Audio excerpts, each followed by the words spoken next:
Our first book today is Under the Broken Sky by Mariko Nagai.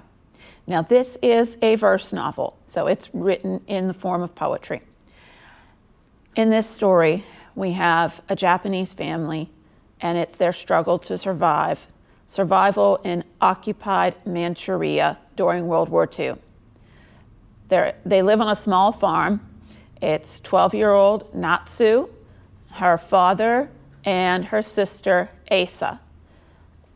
Their mother has passed away.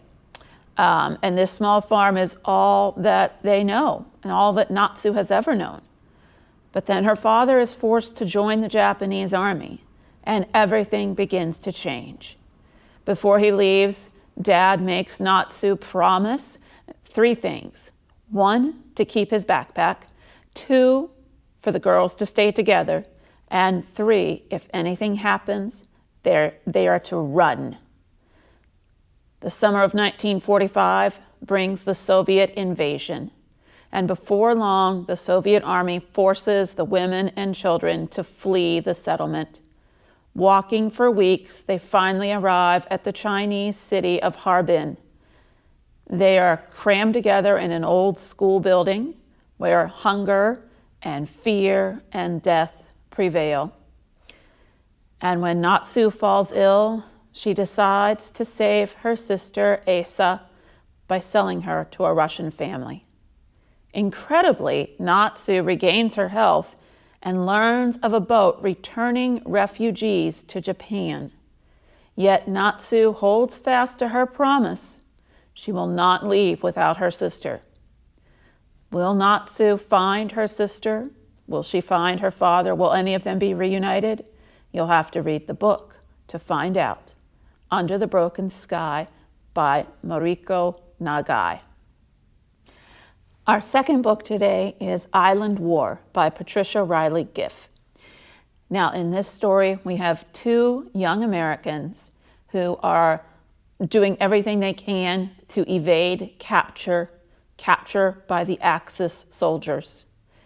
Not only that, but they have to outlast the brutal Alaskan winter. This is a historical novel.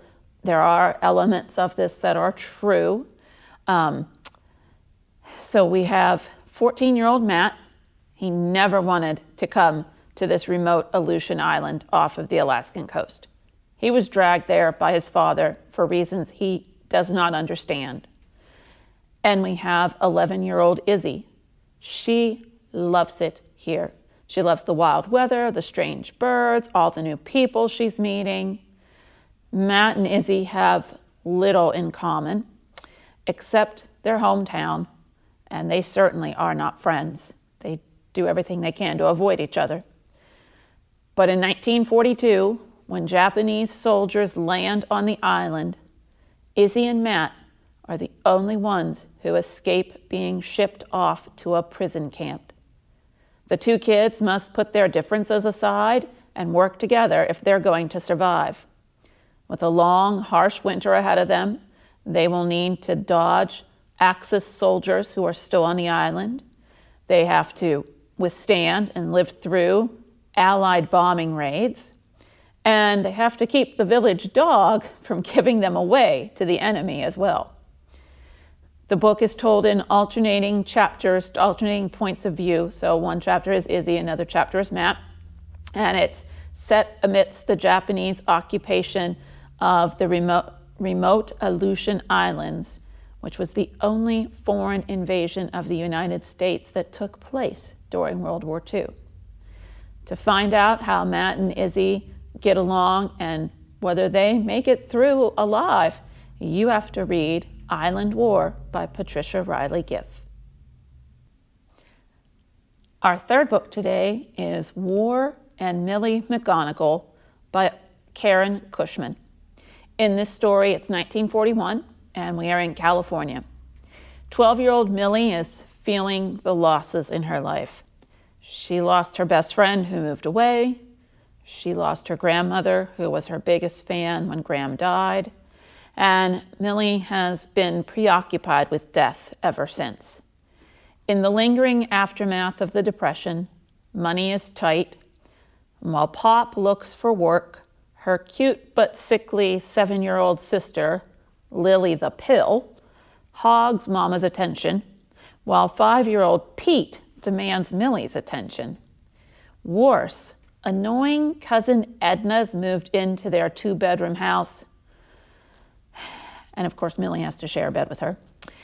In her notebook, Graham's last gift to Millie, Millie sketches dead sea life that she finds along Mission Beach's sandy spit. Because Graham had said, nothing living dies if it's remembered. So Millie, who's good at remembering, plans to remember all of these things. After Japan bombs Pearl Harbor and war is declared, Mama works nights building bombers, Pop works days as a Navy clerk, and when darkness reigns from sundown to sunrise, Millie, imaginative, funny, and heartened by a new friendship, Millie is the rock that Lily and Pete depend on to get them through these times. So if you want to know more about Millie's life, you will have to read War and Millie McGonigle by Karen Cushman. Thank you for joining me today for this book talk. We've talked about 3 books set in the 1940s, Under the Broken Sky, Island War, and War and Millie McGonigle. Regardless of which book you choose to read today, I hope you find one that you love, and I wish you happy reading.